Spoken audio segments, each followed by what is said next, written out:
Hello, today I'm going to read to you Magic Trash, a story of Tyree Guyton and his art. The author is J.H. Shapiro, illustrated by Vanessa Brantley Newton. This story is a biography, it is nonfiction, and remember, a biography tells the real, true life story of a real person. Have you ever seen trash turned into art? Well, today you're going to learn about this artist who turned trash into art, and here is his story. A winter chill whooshed down Heidelberg Street. Young Tyree Guyton buttoned his coat. Pop! The last button flipped into the gutter. He dove after it, then dug through the frosty leaves. He pried a popsicle stick from the ice. He hoisted a bicycle wheel off the curb. He scooped up a baseball cap buried in the snow. Pockets clanking, Tyree darted home, a home on the east side of Detroit that already bulged with 10 children. Shop around, Tyree sang with the radio as he unloaded the day's finds. His mama didn't earn enough money sewing and cleaning to buy new shoes, much less bikes and balls. So he zapped fun into amazing junk that others tossed away. Popsicle sticks became boards to build a house. The cap soared like a rocket ship. The wheels bounced, spokes jumping, dots dance. Let rockets fly. Boards towered high. Bounce, jump, and dance. Magic trash. So what are some things that we've learned about Tyree so far?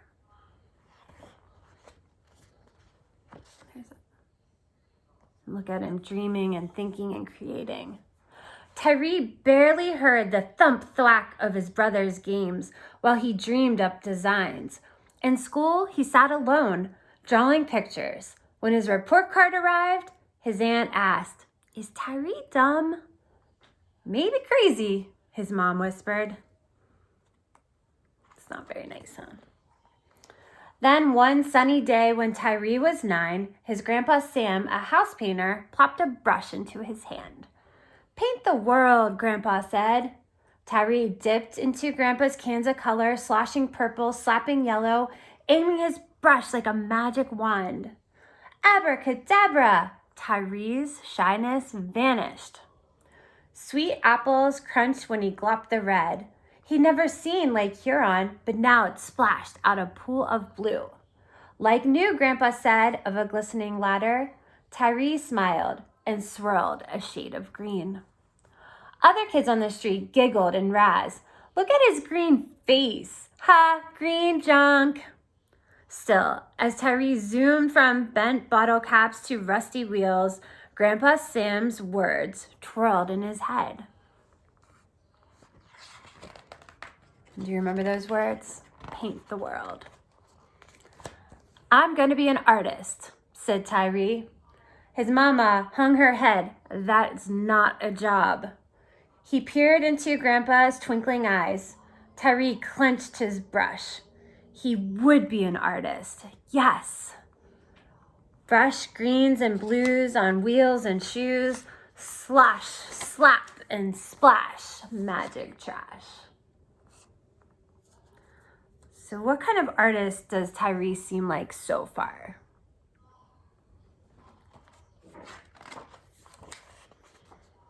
At the age of 12, Tyree squinted into spiraling smoke as National Guard tanks rolled down nearby Mount Elliott Street. All his life, neighbors had raced out of town to live in the new suburbs. Now, some who had stayed exploded in rage like shaking bottles of Verner's ginger ale. Tyree gawked, teeth chattering. Rioters were burning buildings in his own neighborhood. Now, rioters are people who are part of a riot. A riot is when people get angry and then they suddenly do violent things. So why do you think people might become violent or angry in their own neighborhood?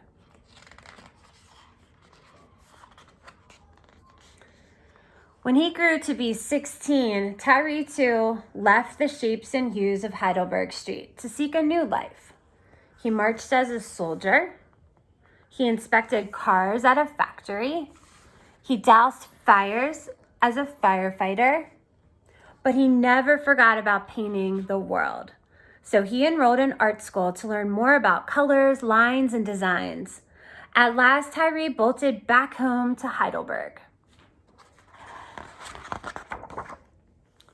When he returned, though, his street had changed. Houses sat deserted, creeping with spirits of owners who had run away from the neighborhood. Tyree tripped over trash, lots of trash, and troublemakers lurked. They snuck into the hollow houses. They even set fire to one. Woo, spirits whirl, new troubles swirl, kick, burn, and hurl magic trash. No, cried Tyree, not on this street. His mama still lived in the same house. Grandpa Sam painted pictures inside now. Tyree grabbed his brush and burrowed through the rubbish. He cast spells on suitcases and toilets and side trombones. Before the colors dried, Grandpa Sam hurried out to help. They painted a busted bus. They tied shoes to trees. They flung broken bikes and cast off tires and burnt out buildings and forgotten yards. And they painted faces of God in blue, black, and orange. There's the bus. Their street sparkled. Look at that house. When trouble still sizzled in one discarded home, Tyree coated it with dots and squares of pink, blue, yellow, and purple, then perched a magenta watchdog on the porch. Dopey-dealing thieves hustled from its view, chased away by the bright paint and barking trash. Tyree named one home Dotty Waddy. Another, Funhouse. Spying hungry, crying children, he dangled broken baby dolls on telephone poles and rooftops. Dolls sobbed with each puff of wind. Maybe now others would see. Bright colors flash, scarred dealers dash, bark, cry, and swing magic tree. So you might be wondering about the dolls. Like, why would he do that? Maybe it's to show that some of the children needed food. Some people squawked about the garbage. A few neighbors complained to the city. The mayor and his helpers stomped. Soon, bulldozers roared up to the project to crush every doll and board. "You can't do that," yelled neighbors as dust swooped to the trees. "Get out of here," others screamed. "Tyree's trash is beautiful." Tyree scrambled to snatch a few pieces. "This is my art," he cried. But the dots and stripes and baby dolls lay bashed and smashed, and still Tyree rubbed his eyes. Grandpa Sam poked at piles. Old houses talk. Some neighbors squawk. Crash, bash, and smash magic trash. So if you think about what happened right here, that they came in and tore down lots of his trash, what do you think he'll do next? Art had filled Tyree and Grandpa Sam's lives. Now, 93, Grandpa Sam had grown too old to help. "Never stop painting," squeezing Tyree's hand. And then Tyree stood alone with brushes, paint, and trash.